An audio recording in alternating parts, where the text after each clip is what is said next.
cheeselings. This is my last cheese of the evening after a little bit of a cheese party. This one's a bit special. I've been waiting to try this for a little while. Been looking forward to it for a while. This is Stichelton. Unfortunately,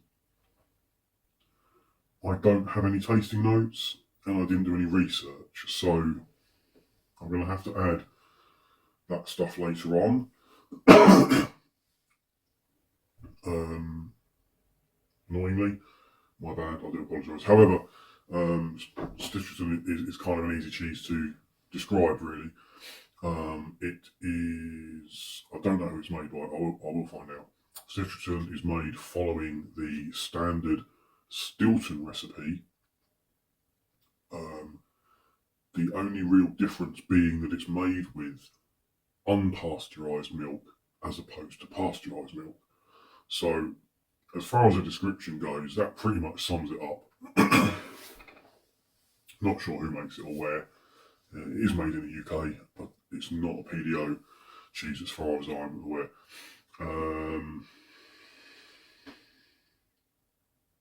Yeah. So if we look at the cheese, I mean it's fairly soft. All on my fingers already.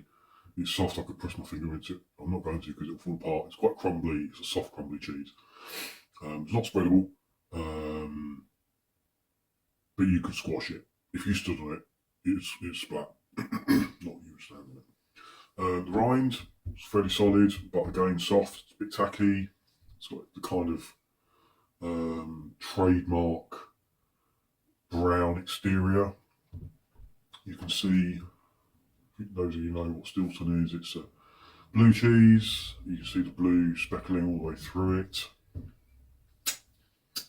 Let's give it a smell. I've got it all over my hands.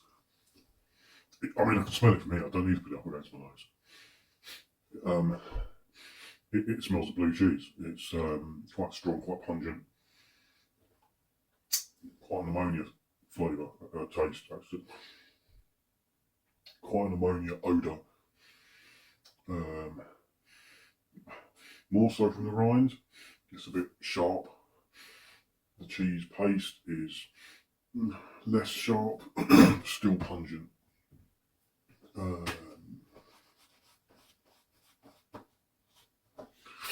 So let's give it a go. Just have that little bit there, cute little bit. So this is all crumbled while I sliced it, so you can see it's actually very soft, crumbly cheese. Straight away I get that kind of grainy texture that you get with Stilton. Very creamy. It is very pungent. Quite strong blue. Where's the rest of it?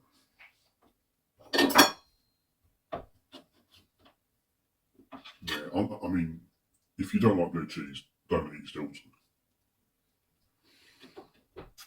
So I keep calling it Stilton, it's not. I keep thinking of it as a Stilton. But if you do like blue cheese, if you like Stilton, eat this. It's indistinguishable, I think.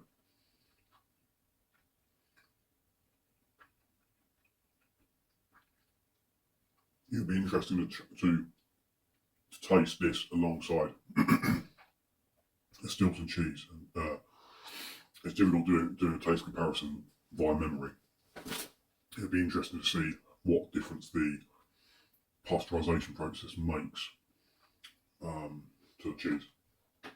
It's gorgeous, lovely. I'm really glad I bought it. It's really tasty. So I've got some homemade bread. Got through half of it already. What shall I eat it with? I'm going to try some Mrs. Bridges bacon fig chutney.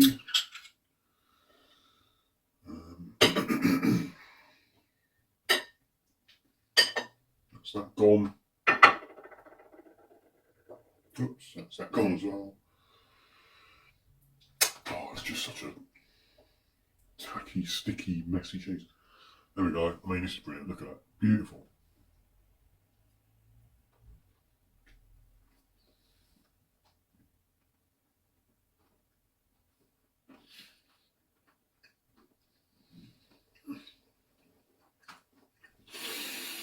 Mm.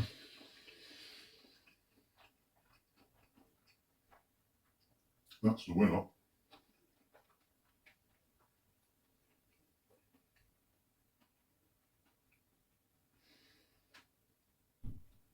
That's the winner right there. It'd be interesting to try with ale chutney. I've had a lot of success in the past with Mrs. Darlington's ale chutney and blue cheeses. But this is really good, really interesting. A fig. This was the same for the gorgonzola that I just had. I'm not going to even try and pronounce the last bit, but strong blue cheese powers its way through whatever it's paired with, basically. So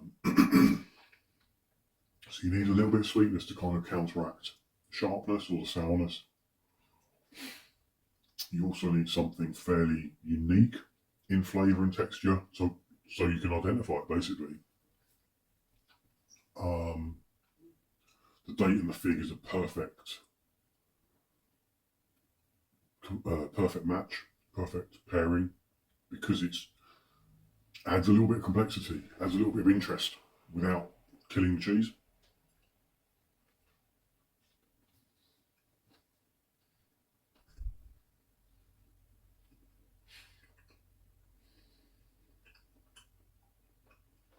Mm-mm. Yum.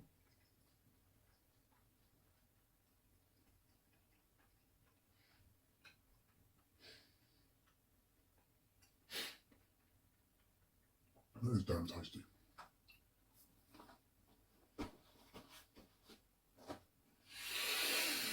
Mm.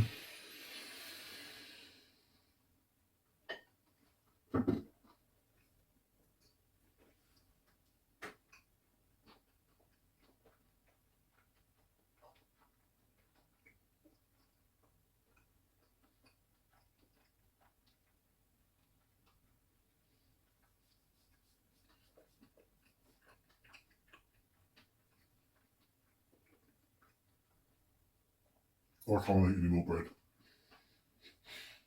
I'm full of bread. I'm just going to try this bit. I mean, the cheese is solid enough that it holds up, if you're careful. So I'm just going to try this on its own with, without a substrate, with a bit of a walnut.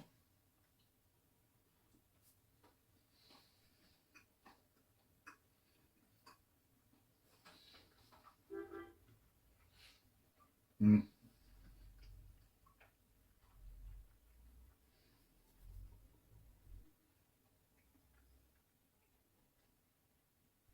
Roquefort was really good with walnut, especially with a little drop of honey as well.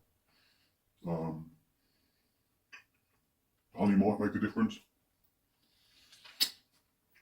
but on its own, as it stands, walnut and Stilton just,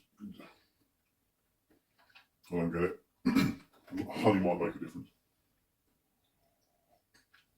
I'll get to the point where I'm over cheesed. Never thought it'd happen. So again, a little bit of fig just to see.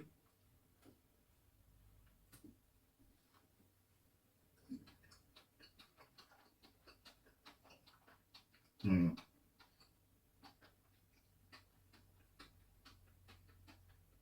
That's good. You just need a little bit of sweet. The walnut just tastes like walnut.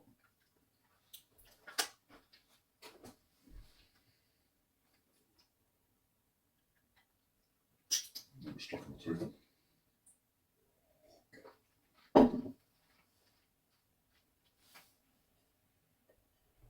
So that's what it is. A little canapé of fig with Stichelton smeared on top.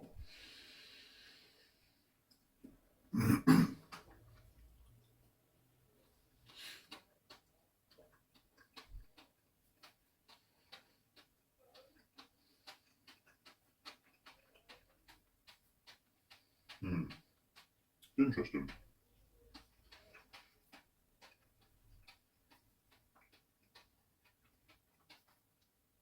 The sweetness is necessary. So necessary. The dried fig has a really, really interesting texture. I've said this before. It's kind of like a little bit rubbery, but it's soft enough to chew through easily enough. And then you've got the pips inside, which is kind of like crunchy, like caviar or chia seeds. It's a really interesting fruit on its own.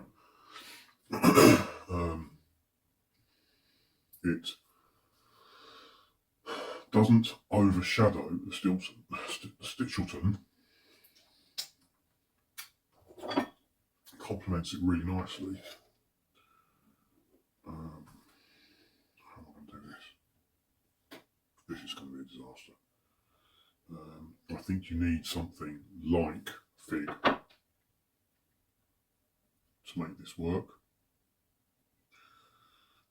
I wonder what it would be like on a bit of bread as well. The tricky part will be getting the balance right. I'm just going to try this on a bit of pressed apple.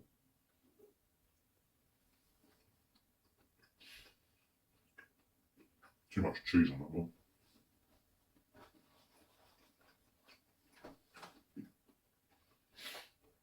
But nice.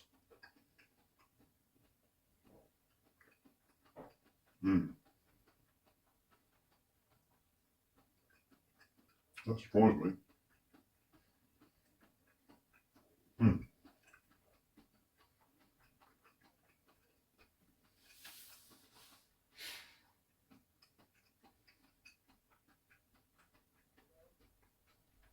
Again, the apple has a very similar texture to fig. Soft and flexible, a little bit chewy, a little bit rubbery, but not too much. Quite easy to bite through. Adds a bit of texture. Adds a little bit of bite. For the cheese. It's good, and it's again a little bit of sweetness, not too much. Bit of an interesting flavour. Complements it nicely. Yeah, it'd be interesting to try both of those on bread. I'm just not going to. I'm not even going to eat that last piece of cheese. I just can't. I've had too much cheese today. Never thought I'd say it. The cheese monster has been defeated. Don't you worry. I will be back for more. This probably won't last more than another couple of days. I will be back once again for another video next week. In the meantime, if you like blue cheese, if you like Stilton, buy this. It is amazing. I really, really like it. Nom, nom, nom.